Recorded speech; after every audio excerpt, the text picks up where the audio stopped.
hello. Before we start, a few quick little updates.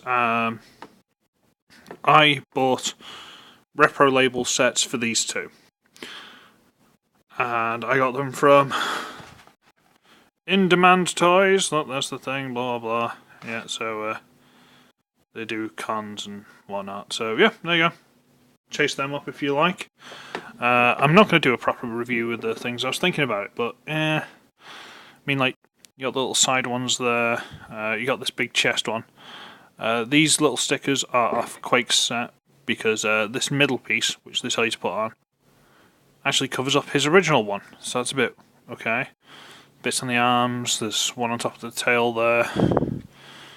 There's these at the side of the tail, which feel like they're going to peel off, but haven't yet. There's that on the side. There's a couple on the head. There's a really, really fiddly one inside the panel there. See that there? Just inside the control panel. I was thinking there's a couple inside there, so it's now white. I was looking at it for a few things, and I was like, Scourge isn't the right colour. Titan's Return Scourge isn't technically the right colours. You know, maybe they've got like the pink bits for the fingers, or the the blue bits to highlight. Same with Blur. Not really. These are just like added detail. They don't actually, you know what I mean? They don't try and make it more accurate. They just add different colours to it. So this guy, I wouldn't say the repro labels are necessary. Quake. I've got 1, 2, 3, 4 on the body, 2 on the hips. You see those? We've got a few. Well, there's 2 on each. Hang on, let's do this side. There's 1, 2 there. They did have ones for the top here, but they covered up his cool lightning bolt tats, and I'm like, no. The thigh ones I quite like because his thighs were a bit bland. There's some on his toes there, like little. And guess what? They turn into bright lights. They do. Don't look at me like that. They do. A couple on the side and the back. There's one for the top of the canopy, save it just being all clear. There's a little control panel inside the canopy there, if you can just about make it out. Sorry, I thought everything was frozen then. There's also, when you open this up, there's one inside there. That was an absolute nightmare to put in, and you can't really see it. And they do give you they give you these, and then like these ones, and then they give you like more sort of glittery metallic ones. Like the old hologram stickers. They've got like the sort of checks kind of pattern underneath them, so they sort of woo glowy. Not a fan of that. So I've got some spares and all the rest of it, and Quake. They're quite nice on Quake. I don't mind them on Quake. I wish they didn't cover up his tattoos. I know tattoos, but these are the best bit about him. I mean, the head's amazing and all the rest of it, but they're the best thing about him.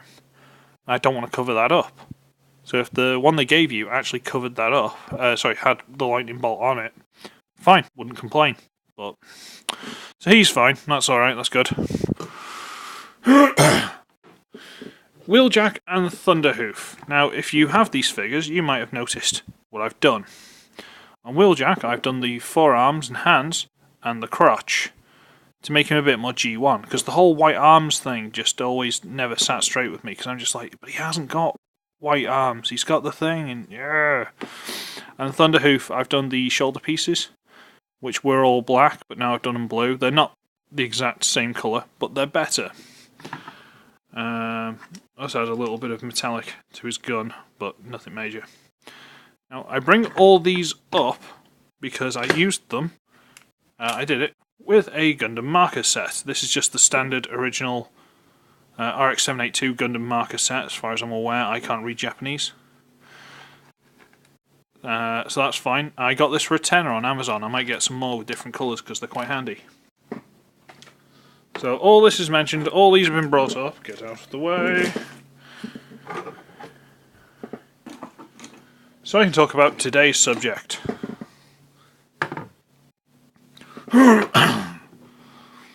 My my super deformation, whatever it is. I've forgotten the box. Bear with me. There we go. Right. So, deformation. Was it cool deformed robot savior? Blah blah blah. I thought this was going to be a thing. This is brilliant. Cool deformed robot, Earth's greatest protector. Join the fight together. Megatron. But yeah, it's fine. It's great. It's good. I thought this guy was going to be big. The description seemed to say like large. It ain't large. It's Voyager. It is about the right size. Where is he? Age of Extinction Bumblebee. That's your size comparison. Look, he sits on top. Yay. But I have used the... Where have I thrown that now? I've used this little pen here, which is the panel lining pen, on this. That's about all I've done to it, but I've done that. Which is why, if you can see all the lines in the wings and stuff picked out a lot more. That's what I've done. It took a while, don't get me wrong, it took a while. Now onto the actual figure, because I've spent, 6 minutes. Okay. The design of Megatron in The Last Night was really cool. It's stupid, but it's really cool. And you can just take the sword off. I'll talk about that in a minute. There's one thing that slightly irks me about this, and there's only one thing really. Why has he got thrusters facing backwards? These big bluish... Yeah, it's the blue metallic thrusters. I don't know if they're supposed to be guns in this mode, I don't know, but they look like thrusters. The only other thrusters he's got are these two teeny tiny little ones. Which aren't amazing, but, you know, fine, whatever, great. I shrugged off camera, yay! Pardon me. But it's a very lovely mode, look at that, all the detail and everything, especially now it's been picked out with that panel lining pen. It's beautiful, it is. The underneath doesn't give that much away. It's quite an easy transformation, but it doesn't give that much away. Size comparison, because I thought this one through. The reissue in Revenge of the Fallen, Voyager Megatron from the first film.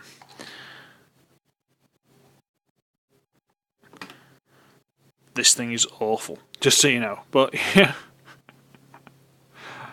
look at the size. This thing's ridiculously big, but so bad. Look at his face peeking out. Look, gooey. Ugh. Should we go on to transformation? Transformation's really easy. Should we go on to transformation? Let's do that. So you get hold of these little fins here. Just pull them up on that hinge there. Fold them out to the side.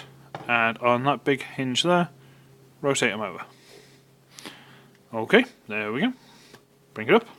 Bring it down, rotate, and leave that for a second. Pardon me.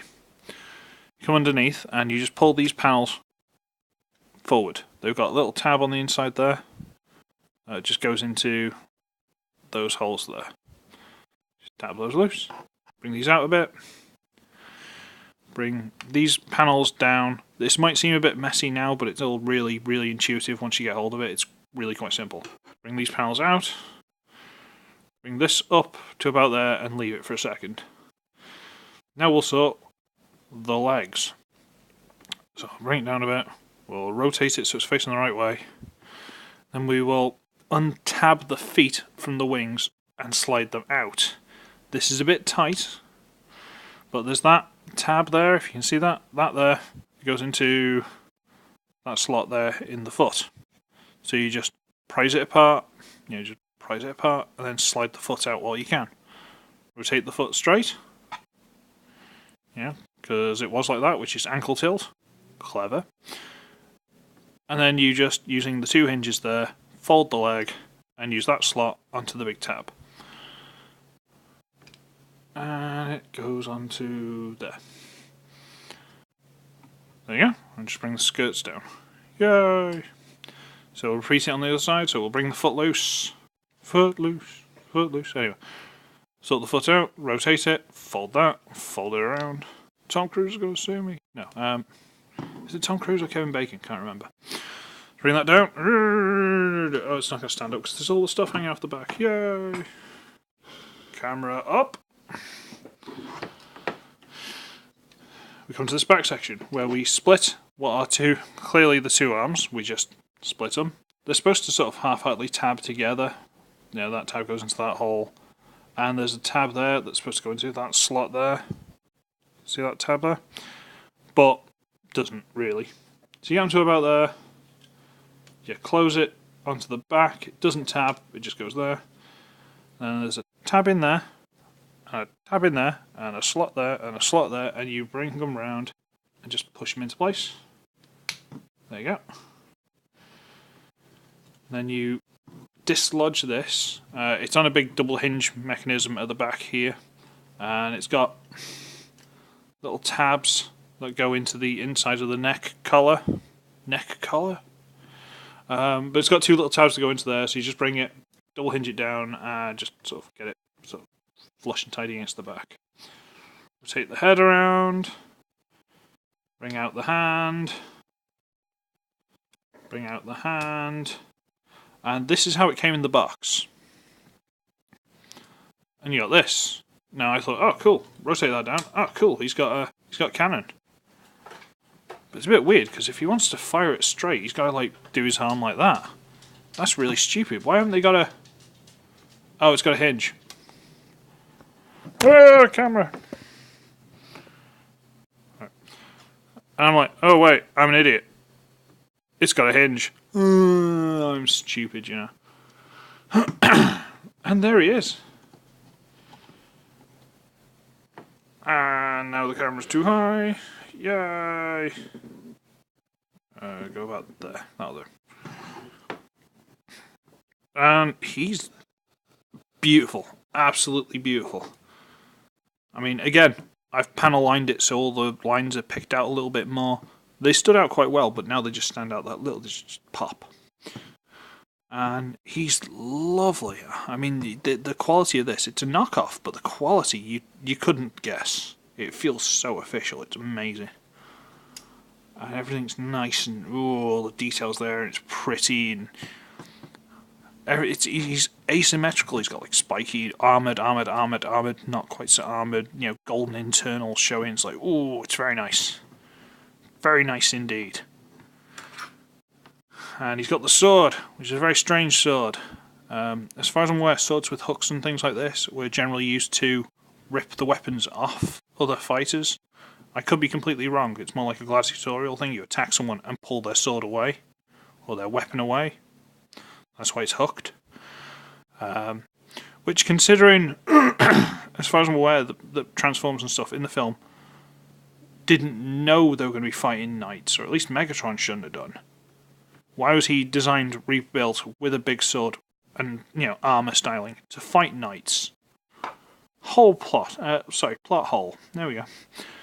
But that's fine. And underneath the nose, there's a slot so you can store it on the back. I kind of wish it had been a little bit higher so you could have saw the handle so you could reach for it, but whatever. No big deal. But it does fit in the hand. You can put it in either, but for some reason I like putting it in his left. And the head is gross, but it's meant to be. That's what he's like in the film. And he has got tiny little red eyes in there. Tiny little red eyes. All the detail. No waist, but there's plenty of hinges and swivels and things like that. And rah. He's all singing, all dancing. Oh, and these flaps, for some reason, are die-cast.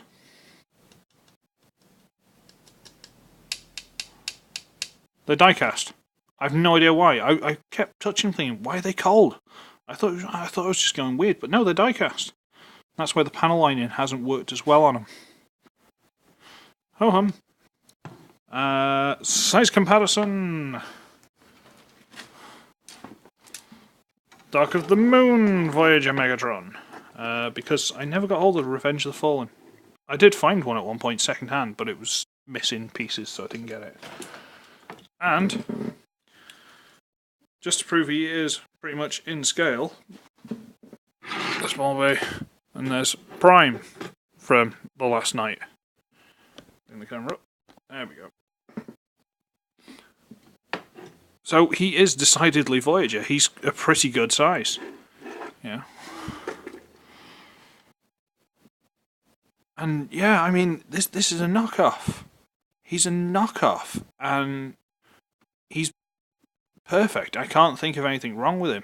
I mean, I've got tiny little nitpicks, but nothing worth writing home about. I mean, the way the feet transform, I say transform, but the way they transform, it gives him ankle tilt.